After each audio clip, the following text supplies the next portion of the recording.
Hey guys, welcome to the continuation on when should I suspect my Nigerian man. Okay, so in the last video we looked extensively on when a Nigerian man is dating women from a particular geographical area. It could be ethnicity, nationality, tribe, race, whatever the case is. And we talked on these women being just from countries that are economically strong. In this video, I want to look on one character, one more point you should look into that could be suspicious that you're with a Nigerian man who really may not be into you, and that is the main character syndrome. Now, 90% of you listening to me are guilty of this. 90% of you listening to me, this has happened to you. 90%. How do I know? I speak to some of you, and when I ask questions, I see that there is a main character syndrome play happening. But the thing is, you don't see it. You don't see it. It could be because you are in love. And one thing is, when you reach out to me, it's always my Nigerian man this, my Nigerian man that, my Nigerian man this, my Nigerian man that. And I'm there thinking, what about you? Are you dumb? What about you?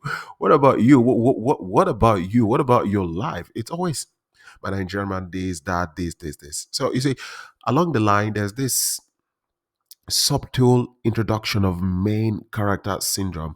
A lot of you, without suspecting, are allowed to fly under the radar. Now, you have a Nigerian man who writes you. He meets you on a dating site, on social media, Facebook, Instagram, IG, whatever the case is, Twitter, X, whatever the case is. And then he comes and he tells you how much he loves you. And then immediately, without you knowing, because of the level of excitement, he has put you in, with him saying beautiful things that are good to hear, but I mean, it doesn't mean any of them most times. The next thing after that, you're captivated, you're in love, you're excited. The whole relationship, 99% of the relationship becomes about him. It becomes about him. It becomes the main character of the whole relationship. 99% of the relationship becomes about him. And this goes unnoticed. It flies under the radar on stealth. You don't dictate it because you're in love. And this is where you see a lot of you're worried about his rent, his job situation, the person who is sick in his family, his telephone bills. He needs a new laptop, needs an international passport. He doesn't have money for it. He wants a generator set so that he could have sufficient power to power his phone so you guys can chat to eternity and make calls and talk nonsense. And then he needs new shoes, new pairs of clothes, and all of this.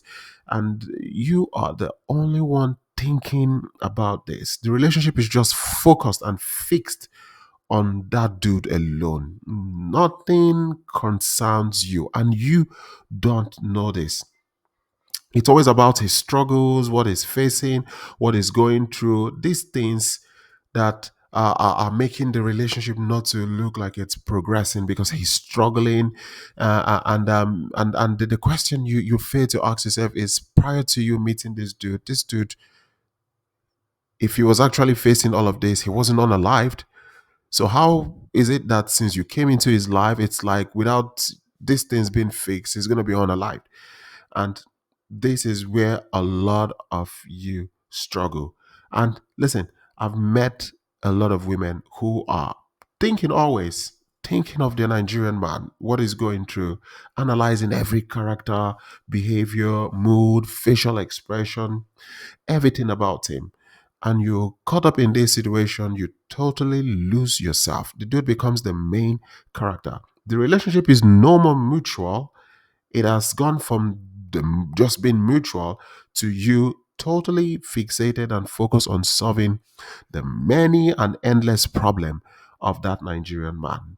The only thing he has to tell you to make you feel relevant and alive are sweet things. He just tells you sweet things and cook up lies in the name of plants that gets you excited, and then he tells you all the countless problems he has. And he's not fixing anything on himself by himself. He's solely depending on you to help him fix this. And this, you get totally worried. At some point, A lot of you start suspecting things. A lot of you start figuring out, okay, especially when you've spoken to me and are like, hey, look, it's all about him. This main character syndrome. Like, oh, that's true. This relationship is all about him. Then you start, you know, having your senses together, trying to understand that, okay, um, probably this dude is not with me for the right reason. Because if so, why isn't this relationship at least mutual? 99% is about him, his trouble, his struggles, everything is just about him. And this is a problem a lot of women face when dating Nigerian men in Nigeria. The exhibition of the main character syndrome. And this is one sign that you are with the wrong person. The moment you can sit back and reflect and know that, okay, since I met this guy, it's always about him.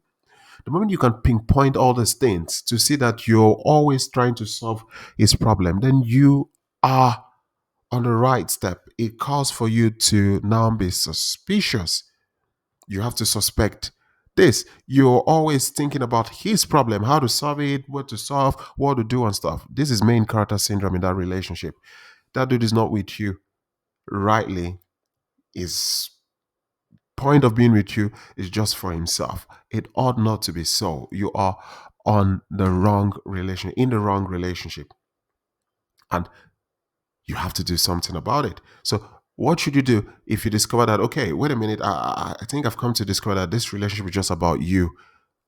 You just only tell me sweet things and how you want to get married to me, what plans you have for us. But I'm the one thinking about your rent, food, sending money for somebody who is sick, taking extra job just to make sure you're fine, and all this. These are not signs of healthy relationship.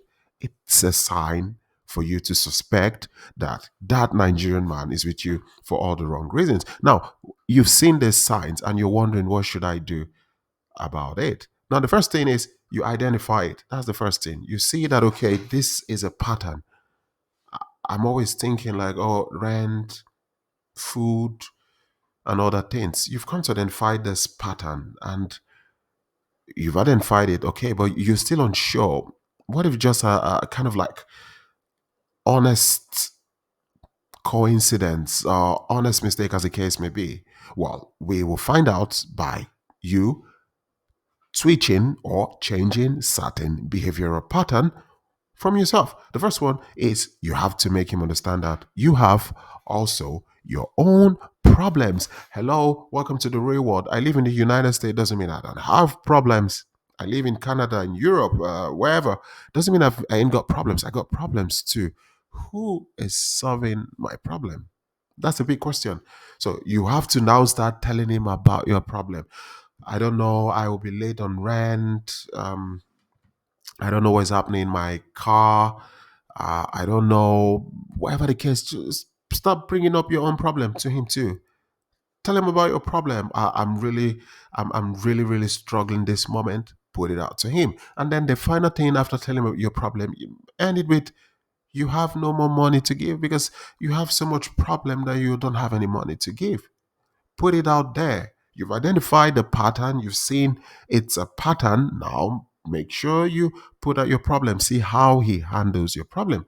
And also now say, look, I have no money to give anymore. I wish I would just give you money. And then relax and see what the guy does with this new switch or new character play you have added to the relationship. See if he's gonna stay with you and still be sweet and charming when you keep talking about your problems. When you don't send money, is it still going to be there? You need to switch things, change the contract, you know, put things out there, let him see that, okay, you've got problems, you have no money to give. And if this dude stays with you, like still charming and loving, even when you've told him like, oh, these are things I'm going through at the moment, I'm late on rent. I couldn't make groceries like I would because I don't have enough money for it. Yeah, coming to Nigeria, I don't even know how to go about it. I don't have money for. Just put it out there. Create that notion that not everyone who lives in the United States or Canada or wherever is rich. and then see if this dude is still gonna be with you, still gonna be loving and charming after 5 months, 6 months. See if he's still gonna be loving and charming. If you suspect change, cold feet, withdrawal syndrome, not wanting to talk with you like before, then you know that you were right. Your suspicion was totally spot on. You were with a guy who didn't want you. So, guys, until the last video, like, share, subscribe. One Truth Ninja. Peace out.